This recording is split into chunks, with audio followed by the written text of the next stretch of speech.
All right, let's dive into one of the coolest, literally, and most fundamental limits in all of physics. We're talking about the absolute coldest temperature possible in the entire universe. Yeah, we're heading right to the very bottom of the thermometer to a place called absolute zero. We all know what cold feels like, right? But have you ever stopped to wonder if there's a limit? I mean, a point where things just can't get any colder? Well, it turns out the answer is a big, definitive yes. And it has a name: absolute zero. So, what exactly is it? Well, at its core, temperature is really just a measure of motion. It's how fast atoms and particles are jiggling around. The faster they jiggle, the hotter things get. So, it makes sense that absolute zero is the theoretical point where all of that motion just stops. Complete and utter stillness. Okay, so let's put a number to this in terms we can kind of wrap our heads around.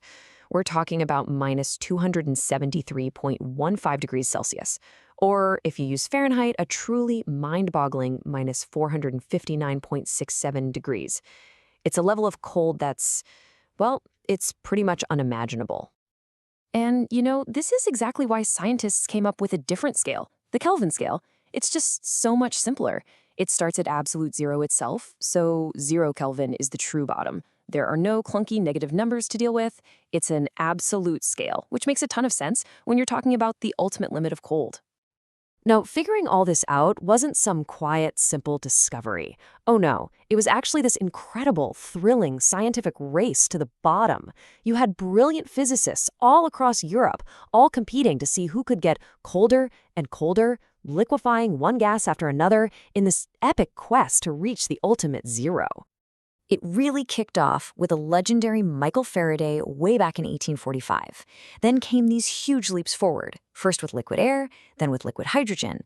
But the final prize, the one everyone was chasing, went to Heike Kamerlingh Onnes. In 1908, he finally did it. He conquered the last, most stubborn gas, helium, getting to within just a few degrees of absolute zero. And yeah, you better believe he got a Nobel Prize for that. But, okay, here's the big twist in the story. We can get ridiculously, unbelievably close to absolute zero, but we can never, ever actually reach it. It's a fundamental limit of the universe that is physically impossible to get to. So why? What's stopping us? Well, it all comes down to a fundamental rule of the universe called the third law of thermodynamics. Basically, it says that as you cool something down, its disorder, what scientists call entropy, goes down too. So at absolute zero, a system would have to be perfectly 100% ordered. And to get there, you'd have to remove every last tiny bit of disorder. And, well, the effort that would take becomes literally infinite. Here's a way to think about it. Imagine you're on a journey to zero. Your first step removes a bunch of heat, and you get a lot closer. Great, but the next step is harder, and it gets you a little less close. And the step after that is even harder for an even smaller gain. It's a case of diminishing returns on a cosmic scale. You could take billions and billions of steps, getting infinitesimally close, but you can never take that final single step to actually land on zero. It would literally take an infinite amount of work. Okay, so we can't ever get to zero, but this is where the story gets really, really cool. Because the journey near zero has opened up a whole new universe of bizarre, wonderful physics. As you approach that ultimate limit, the normal rules fade away, and the seriously strange rules of the quantum world just completely take over. At temperatures that are just tiny fractions of a degree above absolute zero, matter starts behaving in ways that just defy all common sense. You get metals becoming superconductors where electricity can flow with zero resistance, like forever. You get liquid helium turning into a superfluid that can actually climb up walls and flow with absolutely no friction. And you even get something called a Bose-Einstein condensate, where individual atoms just lose their identity and start acting like one single giant superatom. It's wild. And if you thought that was weird, get ready for this. It turns out that even if you could magically get to absolute zero, the particles still wouldn't be perfectly still. It's all because of something called the Heisenberg uncertainty principle. There's always this tiny minimum amount of jiggle left over, which we call zero-point energy. The quantum world just fundamentally refuses to allow for perfect stillness. And this isn't just some abstract theory. It has very real consequences. Just look at helium. It's the only element in the entire periodic table that refuses to freeze solid at normal pressure, no matter how cold you make it. Why? Because its zero-point energy is so powerful that the atoms just jiggle way too much to ever lock themselves into a solid crystal structure. How cool is that? So, after all that, you've got to be wondering, how close have we actually gotten? Well, the current world record is an absolutely astonishing 38 picokelvin. Let me say that again, picokelvin. That is 38 trillionths of a single degree above absolute zero. I mean, we're practically knocking on the door, but it's still not zero.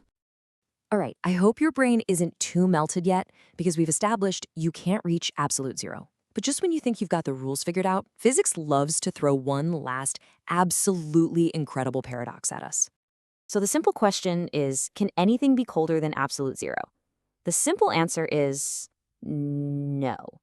But, and this is a big but, could a system have a negative Kelvin temperature? And if it could, what in the world would that even mean? Okay, this is where things get really, really wild. On the Celsius or Fahrenheit scale, a negative number is simple. It's just colder. But a negative Kelvin temperature? It's not colder than absolute zero. Not at all. In fact, in some very special engineered lab systems, it's paradoxically hotter than any positive temperature you can imagine. We're talking hotter than infinity. Now, this is only possible in these really exotic, specific systems where particles have a built-in ceiling on how much energy they can even have. And how do we know it's hotter? Because of the fundamental rule of heat, it always flows from the hotter thing to the colder thing. And in these cases, heat always flows from the negative Kelvin system to a positive one, never the other way. It behaves as if it's infinitely hot. So, there you have it. The quest for absolute zero has taken us from a simple race to get cold all the way to the bizarre frontiers of quantum mechanics, and even forced us to redefine what temperature even means. It just goes to show that sometimes, by chasing a limit we can never actually reach, we end up discovering the most profound and unexpected truths about our universe. Which really makes you wonder, what's waiting for us to find in that next tiny fraction of a degree?